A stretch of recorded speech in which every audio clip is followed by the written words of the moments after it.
All right, what's going on, guys? We got some content here about, kind of the effects of feminism. Like, women seem to be feeling it. There's a decent amount of women who kind of regret going down this extreme feminist path. Let's see what they have to say. I wasted 10 years on feminism and woke culture. And when did you realize that it was a lie? Probably like a Fresh year and ago. fit. A year ago. That's the problem. What made you realize? Oh my God.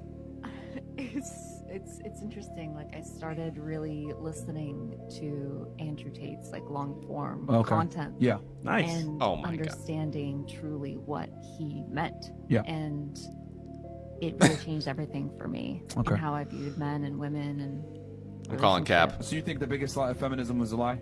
I guess. Yeah, Fair enough. unfortunately. What's the biggest lie that feminism sells women, in your opinion? That women don't need a I can't stop crying.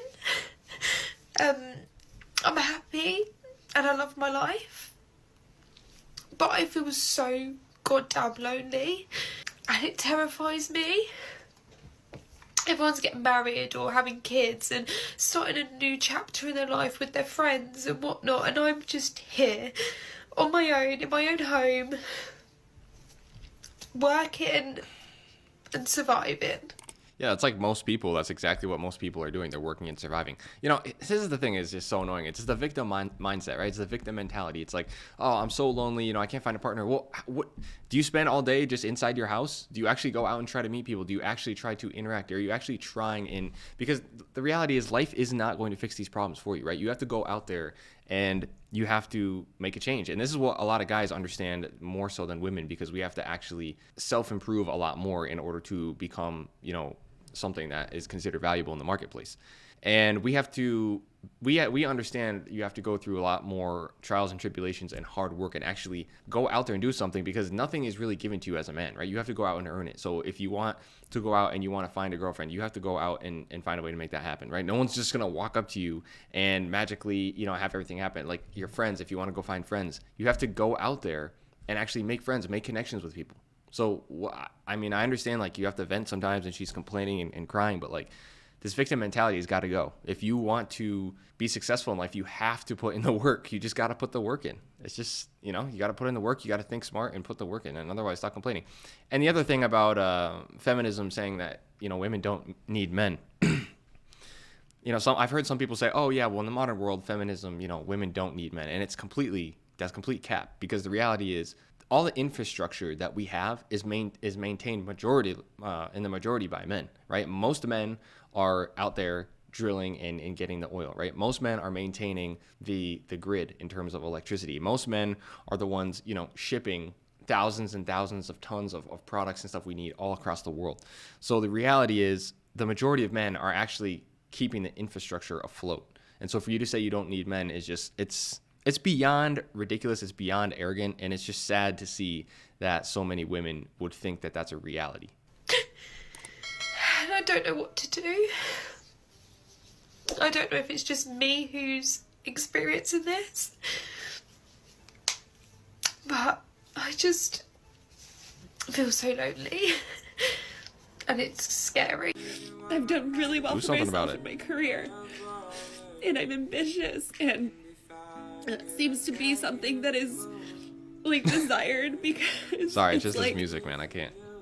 I don't know, a prize to be won.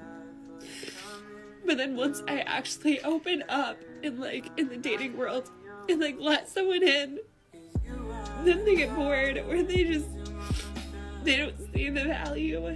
And I was passed up on an opportunity this week as well. And then also the guy I was dating, it just, I guess, didn't work. Feminism is a scam. A few years ago, I was an angry, blue-haired feminist. I once believed that male privilege was real and that I was a victim of the wage gap. Now that I understand the true motives of feminism, I know that this could not be further from the truth, and that modern-day feminism is a war on true masculinity. Before women had the right to vote, most were stay-at-home wives, which meant they weren't working jobs and couldn't be taxed. Our overlords didn't like that. Rockefeller started funding feminist campaigns in media, and as a consequence of the movement, women... All right, let's just pause right there. So before the feminist movement, yes, most women were stay-at-home moms and stay-at-home wives. But It was not like they show you it was in the 1950s. The 1950s housewife, like you see on TikTok with all these trad wives and stuff. I did research into this because I was wondering, like, there's no way. And the reality is women were, quote, stay at home, but they were still working very hard with the family. It was not the same as the 1950s housewife or this trad wife thing you see going on. They're out working the fields. They're out working the farm. They are producing things for the family financially in terms of creating food, raising the kids, you know, possibly working on the farm, helping with the business.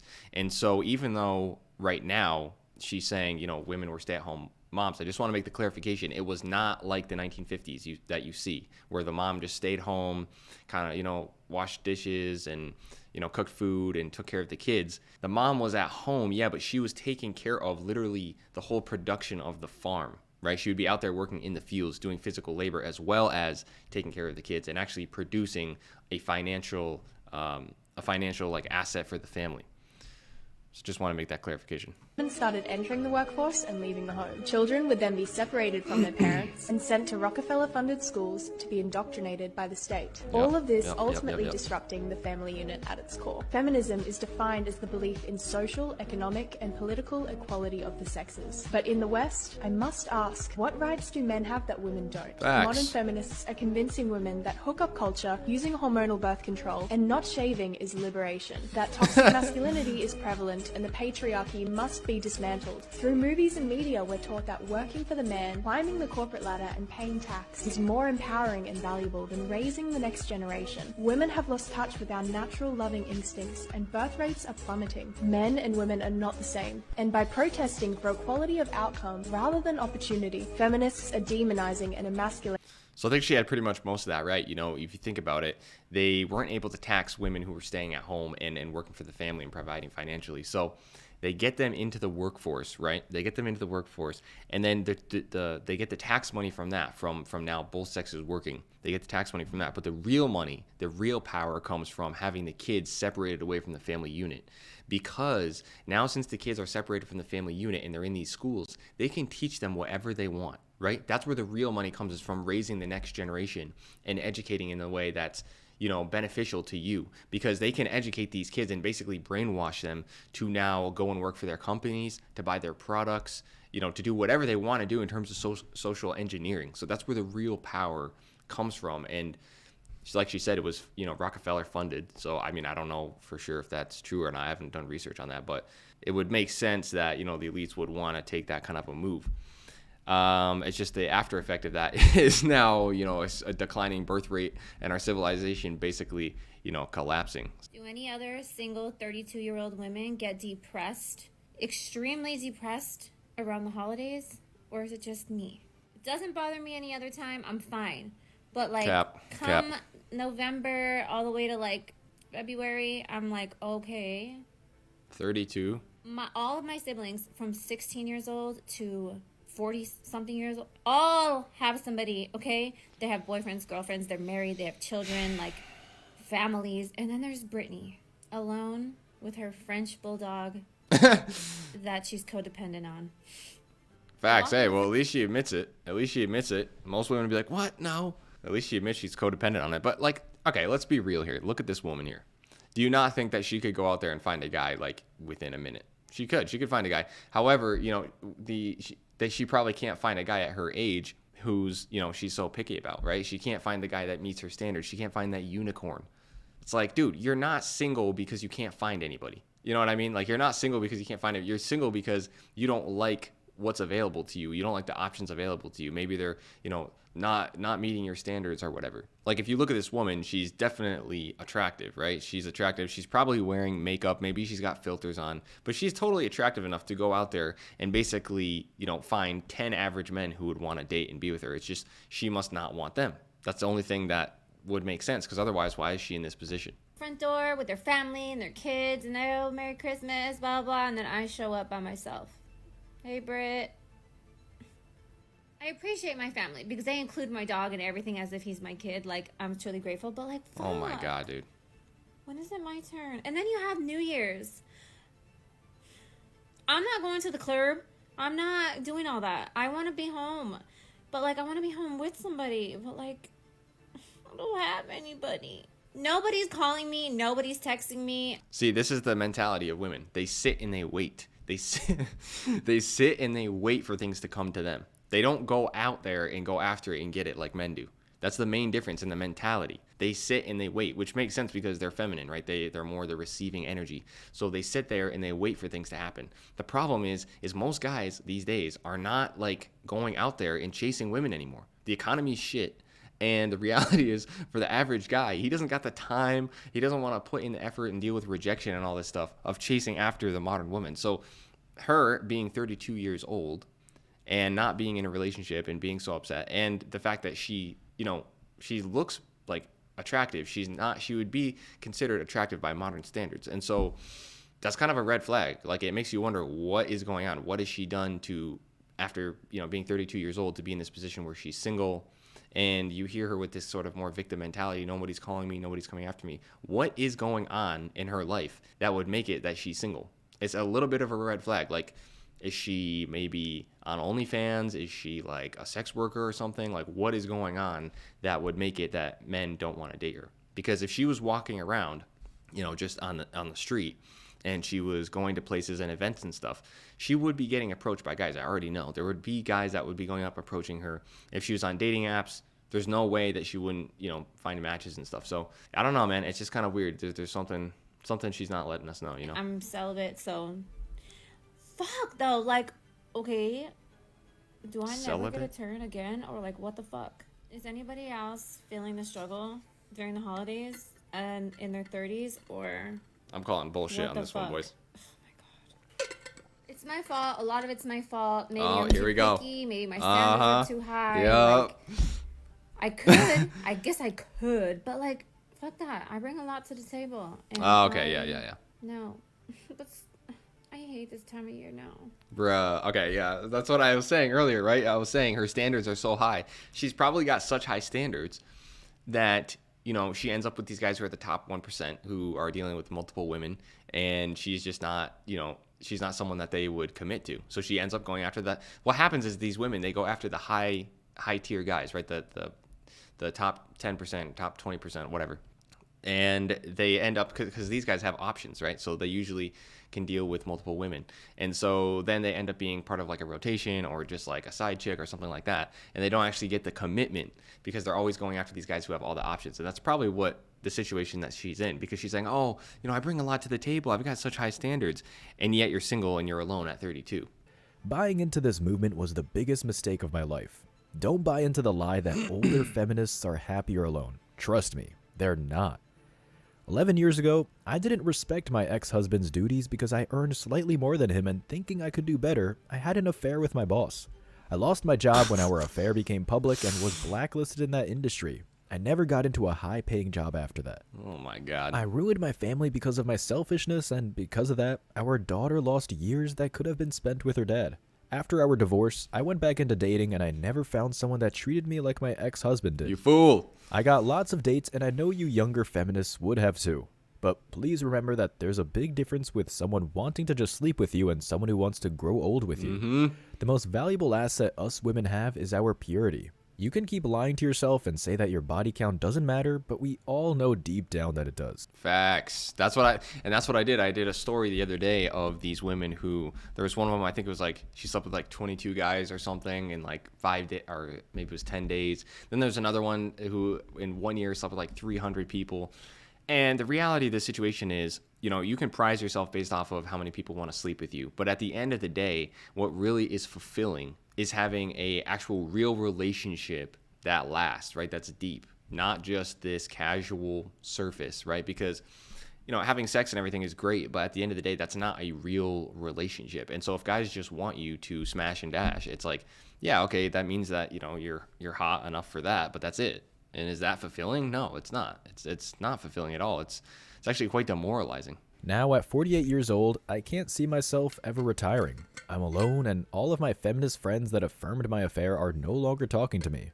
All I get now are men who are only looking for hookups while my 50 male ex-husband retired. And all right, let's pause right there. She had her friends were literally affirming and giving her the go-ahead and encouraging her to have this affair. This is why you have to be very careful who you have as friends, right? And this is why you have to be very careful as a man when you look around, who is your girlfriend hanging out with? Because they are heavily, heavily influenced by the people around them. That's what I've noticed, is women are heavily influenced. You can literally put a woman with 3 other women who have like a completely different mindset.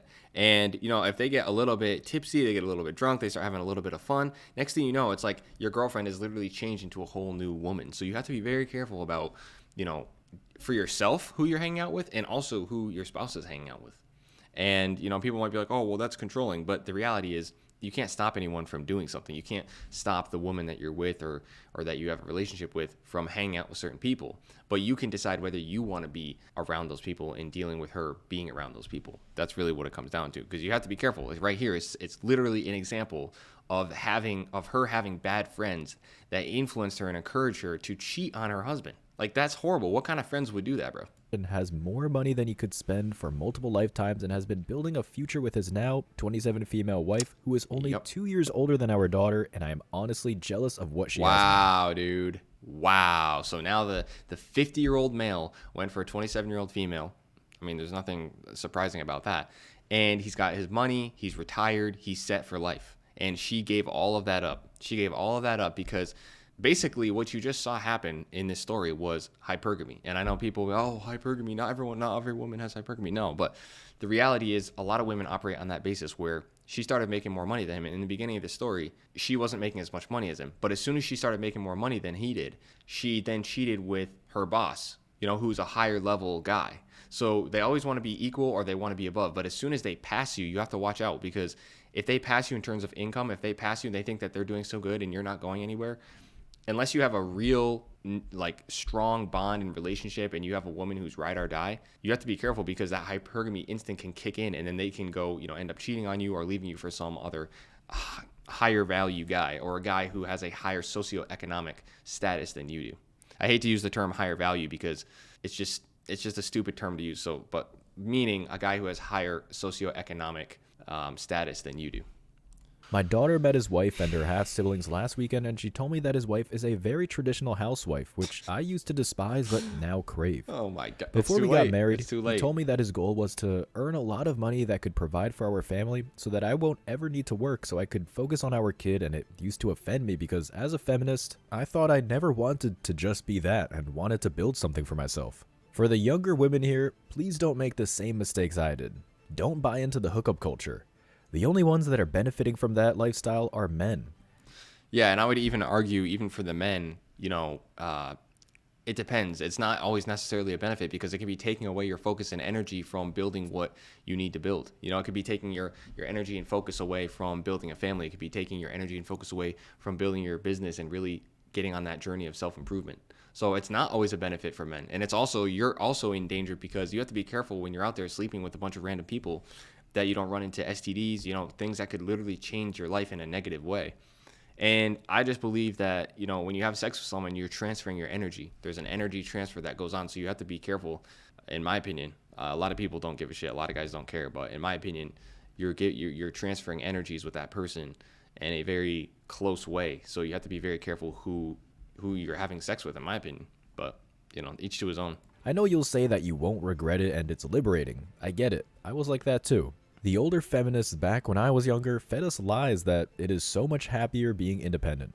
But now that I'm older, I now know they only told younger women that, so they're not the only ones suffering.